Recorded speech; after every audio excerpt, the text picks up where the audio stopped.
Hello guys, मैं Manish sir आज आपके लिए डीएलएड 4 सेम से मैथ में बारंबारता बंटन की माध्यिका जो स्टैटिक्स का ही एक टॉपिक है।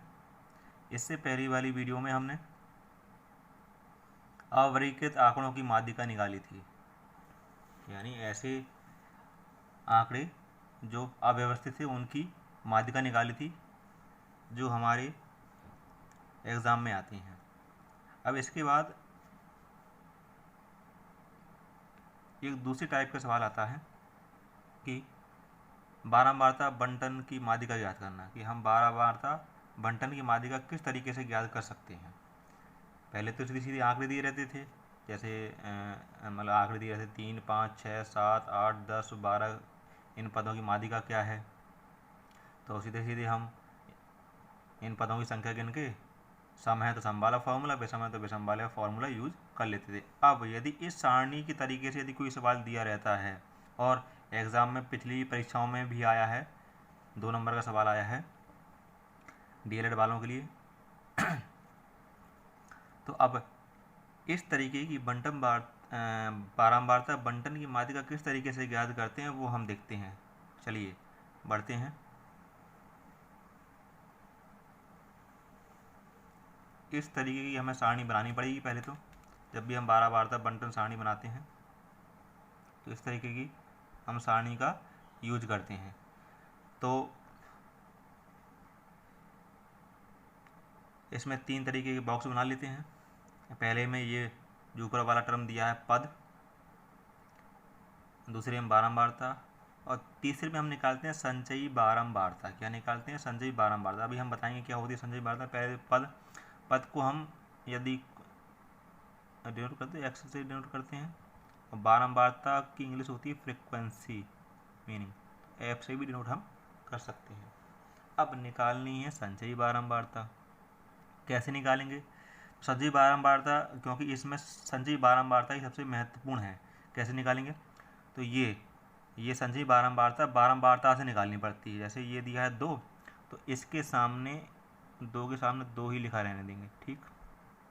अब इसके नीचे क्या करेंगे कि इसको इसमें जोड़ के यहाँ लिख देते हैं, प्लस कर करना है तभी तो संचयी बारंबारता में। तो 2 और 4 कितना हो जाएगा हमारा? 6। ये हो गया। इसके बाद 6 आ गया। इस 6 को इस 2 में जोड़ के यहाँ लिखते हैं, यानी 8 हो जाएगा। इसी तरीके से हमें जोड़ के यहाँ लिखना है, ये 11 हो जाएगी। फिर इसको 1 में जोड़ेंगे 12 हो जाएगा। इसको 3 में जोड़ेंगे 12 को 3 में तो 15 हो जाएगा, और 15 को 4 में जोड़ेंगे तो हमारी 19। ये निकल आई। इस तरीके से हमारी संचयी बारंबारता निकल आती हैं। तो ये इसी प्रकार करना है। अब हमें फॉर्मूले में दिया रहता है एन कैसे याद करें?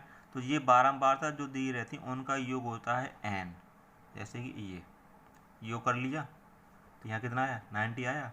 एक चीज़ और है, इसका अंतिम पद और ये योग दोनों सेम निकलना चाहिए, तभी हमारी संचयी बारंबारता सही है। यदि ये अलग निकल रही हैं तो हमारी संचयी बारंबारता हमने गलत निकाली हुई होती है। इसलिए इन दोनों के मान हमारे सेम मिलने चाहिए। यहाँ से योग मतलब बारंबारता योग किया तो 19 आया, यहाँ पे भी हमारी लास्ट की जो संचयी बारंबारता है वो भी 19 निकलनी चाहिए। अब वही तरीका है जिस तरीके से सॉल्व करते हैं करते आए हैं कि योग आया 19, यानी यही मान लेंगे हम यहाँ एन क्या है? एन का मान कितना आया हमारा? 19 आया ना। 19 का एक विषम संख्या है। अब जब विषम संख्या है तो हमें माध्यिका निकालनी है, तो माध्यिका के लिए वही फॉर्मूला लगाएंगे विषम संख्या वाला। तो ये लगाया विषम संख्या की माध्यिका निकालने का फॉर्मूला n+1/2 में पद का मान। आगे सॉल्व करेंगे इस तरीके से। ये किया सॉल्यूशन में। तो यहाँ n की वैल्यू 19 दी है, +1/2 में पद का मान, यानी 19 + 1 कितना हुआ? 20 हुआ। तो 20/2 में पद का मान, यानी 2 का भाग 20 में देंगे तो कितना आएगा? 10, यानी 10 में पद का मान। अब पहले तो जो आंकड़े दिए रहते थे वो उस तरीके के दिए रहते अव्यवस्थित कि हम सीधे गिन लेते 1 2 3 4 5 6 7 8 9 10, तो 10वां पद का मान लिख लेते थे, ठीक है। लेकिन अब इसमें क्या होगा कि 10वां पद कहाँ है ये देखेंगे, तो सच्ची बारंबारता का रोल इसमें आया कि 10वां पद कहाँ है, तो ये कौन सा है, यहाँ देखेंगे ये मतलब दूसरा पद, ये 6वां पद है, ये 8वां पद है। 8वें पद के बाद आता है 10वां पद आएगा ना, यहाँ 10वें पद का मान पूछा ना इसने, ये पूछा, यहाँ देखिए 10वें पद का मान पूछा, तो फिर ये 10वां पद कहाँ आएगा, 8वें पद के बाद ही तो आ रहा है 10वां पद, यानी ये 11वें पद के पास होगा, 11वें पद के पास होगा इसका 10वें पद का मान। तो इसमें देखेंगे ये जो पद है यहाँ ये 7 ये निकल आया हमारी संचयी बारंबार, सॉरी माध्यिका, यानी 10वें पद का मान यहाँ से लेंगे हम तो 7 आया। अब वही मतलब चलो एक बार समझते हैं कि 10वां पद कैसे, यहाँ 8वां है, 8वें पद के बाद तो आएगा 9वां या 10वां नहीं आता, तो वही है कि 8वें पद के बाद ही हम यहाँ लेंगे 10वां, जब यहाँ 10वां देंगे तो ये 11वें पद में आ जाएगा, तो वही 11वें पद में पद क्या है हमारा 7 दिया गया है, देखो पद ये दिया गया 7, ये 7 यही हमारा आंसर हो जाएगा।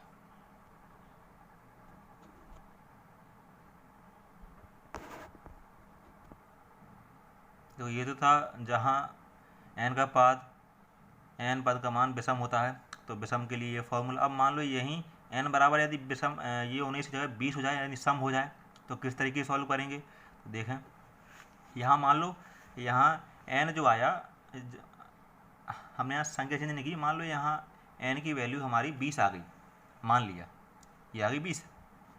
अब 20 को कैसे सॉल्व करेंगे, तो माना n पद का मान कितना है 20 है, तो 20 क्या है सम संख्या है, सम संख्या वाली जो माध्यिका का फॉर्मूला है वो लगा लिया हमने, ये देखो ये लगा हुआ है माध्यिका का फॉर्मूला सम संख्या वाली का, ठीक है। यहाँ मान रखेंगे nवां पद क्या है 20 है ना, तो 20वां पद और प्लस 20/2 प्लस 1वां पद का मान बटे पूरे का 2, तो 2 का मतलब 20 में भाग देंगे तो 10, तो यहाँ 2 का 20 में भाग देंगे तो आएगा 10 और 11वां पद, यानी अब 10वां और 11वां पद का मान रखना है इसमें। तो सारणी में देखेंगे 10वां और 11वां कहाँ है, तो देखो 8 के बाद ही तो आएगा 10 और 11, तो 10 भी यहाँ है 11 भी यहाँ है, यानी दोनों पद का मान कितना है 7 और 7 होगा। तो देखेंगे ये दिया है 7, 10वें पद का मान भी 7 दिया था और 11वें पद का मान भी उसमें 7 दिया था, 7 + 7/2 यानी 14/2, यानी 2 का भाग दिया तो कितना आया हमारा 7 आ गया। तो इस तरीके से हमने जब n सम दी हो तो माध्यिका कैसे निकाली, इस तरीके से निकाली 7 आई। जब विषम दिया गया हो तो किस तरीके से माध्यिका निकाली, इसको सॉल्व किया तो भी 7 आया। सारणी को इसी तरीके से सॉल्व करेंगे।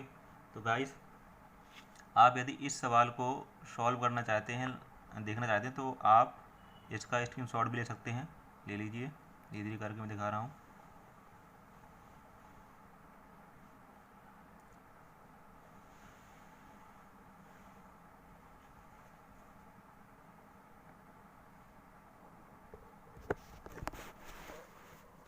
ये रहा पूरा क्वेश्चन।